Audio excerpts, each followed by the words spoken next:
தினம் ஒரு அதிகாரம் வாசிப்போம். லூக்கா நற்செய்தி அதிகாரம் 16. இயேசு தம் சீடருக்கு கூறியது: செல்வர் ஒருவருக்கு வீட்டு பொறுப்பாளர் ஒருவர் இருந்தார். அவர் தம் தலைவரின் உடைமைகளை பாழாக்கியதாக அவர் மீது பழி சுமத்தப்பட்டது. தலைவர் அவரை கூப்பிட்டு, உம்மை பற்றி நான் கேள்விப்படுவது என்ன? உம் பொறுப்பில் உள்ள கணக்கை ஒப்படையும். நீர் இனி வீட்டு பொறுப்பாளராய் இருக்க முடியாது என்று அவரிடம் கூறினார். அந்த வீட்டு பொறுப்பாளர், நான் என்ன செய்வேன்? வீட்டு பொறுப்பிலிருந்து என் தலைவர் என்னை நீக்கிவிடப் போகிறாரே. மண் வெட்டவோ என்னால் இயலாது.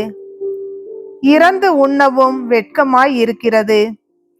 வீட்டு பொறுப்பிலிருந்து என்னை நீக்கிவிடும் போது பிறர் என்னை தங்கள் வீடுகளில் ஏற்றுக்கொள்ளும்படி நான் என்ன செய்ய வேண்டும் என எனக்கு தெரியும் என்று அவர் தமக்குள்ளே சொல்லிக் கொண்டார். பின்பு அவர் தம் தலைவரிடம் கடன் பட்டவர்களை ஒவ்வொருவராக வரவழைத்தார். முதலாவது வந்தவரிடம், நீர் என் தலைவரிடம் எவ்வளவு கடன் பட்டிருக்கிறீர் என்று கேட்டார். அதற்கு அவர் 100 குடம் எண்ணெய் என்றார். வீட்டு பொறுப்பாளர் அவரிடம், இதோ உம் கடன் சீட்டு, உட்கார்ந்து 50 என்று உடனே எழுதும் என்றார். பின்பு அடுத்தவரிடம், நீர் எவ்வளவு கடன் பட்டிருக்கிறீர் என்று கேட்டார். அதற்கு அவர் 100 மூடை கோதுமை என்றார். அவர், இதோ உம் கடன் சீட்டு 80 என்று எழுதும் என்றார். நேர்மையற்ற அந்த வீட்டு பொறுப்பாளர் முன்மதியோடு செயல்பட்டதால் தலைவர் அவரை பாராட்டினார். ஏனெனில் ஒளியின் மக்களை விட இவ்வுலகின் மக்கள் தங்கள் தலைமுறையினரிடத்தில் மிக்க முன்மதி உள்ளவர்களாய் நடந்து கொள்கிறார்கள். ஆகையால் நான் உங்களுக்கு சொல்கிறேன், நேர்மையற்ற செல்வத்தை கொண்டு உங்களுக்கு நண்பர்களை தேடிக்கொள்ளுங்கள். அது தீரும் பொழுது அவர்கள் உங்களை நிலையான உறைவிடங்களில் ஏற்றுக்கொள்வார்கள்.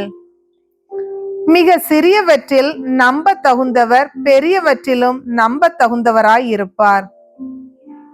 மிக சிறியவற்றில் நேர்மையற்றவர் பெரியவற்றிலும் நேர்மையற்றவராய் இருப்பார். நேர்மையற்ற செல்வத்தை கையாள்வதில் நீங்கள் நம்பத்தகாதவராய் இருந்தால் யார் உங்களை நம்பி உண்மை செல்வத்தை ஒப்படைப்பார்? பிறருக்கு உரியவற்றை கையாளுவதில் நீங்கள் நம்பத்தகாதவர்களாய் போனால் உங்களுக்கு உரியவற்றை உங்களுக்கு கொடுப்பவர் யார்? எந்த வீட்டு வேலையாலும் இரு தலைவர்களுக்கு பணிவிடை செய்ய முடியாது. ஏனெனில் ஒருவரை வெறுத்து மற்றவரிடம் அவர் அன்பு கொள்வார், அல்லது ஒருவரை சார்ந்து கொண்டு மற்றவரை புறக்கணிப்பார்.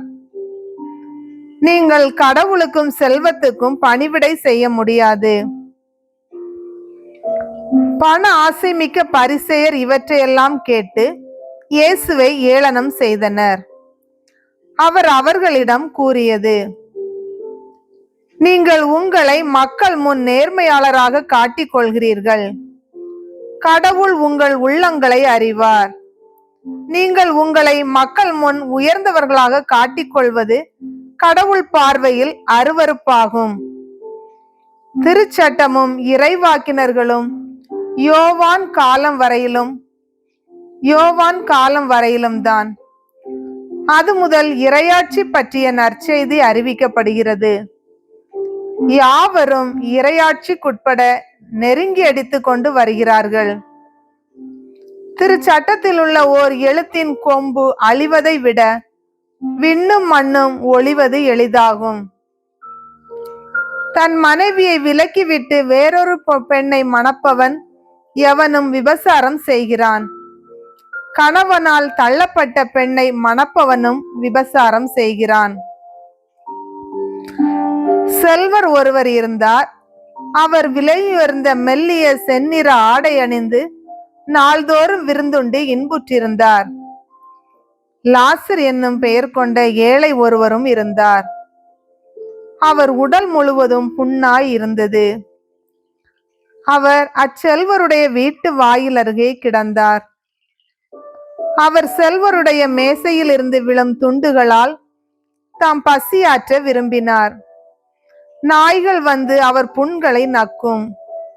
அந்த ஏழை இறந்தார். வானதூதர்கள் அவரை ஆபிரகாமின் மடியில் கொண்டு போய் சேர்த்தார்கள். செல்வரும் இறந்தார். அவர் அடக்கம் செய்யப்பட்டார். அவர் பாதாளத்தில் வதைக்கப்பட்ட போது அண்ணாந்து பார்த்து தொலையில் ஆபிரகாமையும் அவரது மடியில் லாசரையும் கண்டார். அவர், தந்தை ஆபிரகாமே, எனக்கு இரங்கும். லாசர் தமது விரல் நுனியை தண்ணீரில் நனைத்து எனது நாவை குளிர செய்ய அவரை அனுப்பும். ஏனெனில் இந்த தீப்பிழம்பில் நான் மிகுந்த வேதனைப்படுகிறேன் என்று உரக்க கூறினார். அதற்கு ஆபிரகாம், மகனே, நீ உன் வாழ்நாளில் நலன்களையே பெற்றாய்.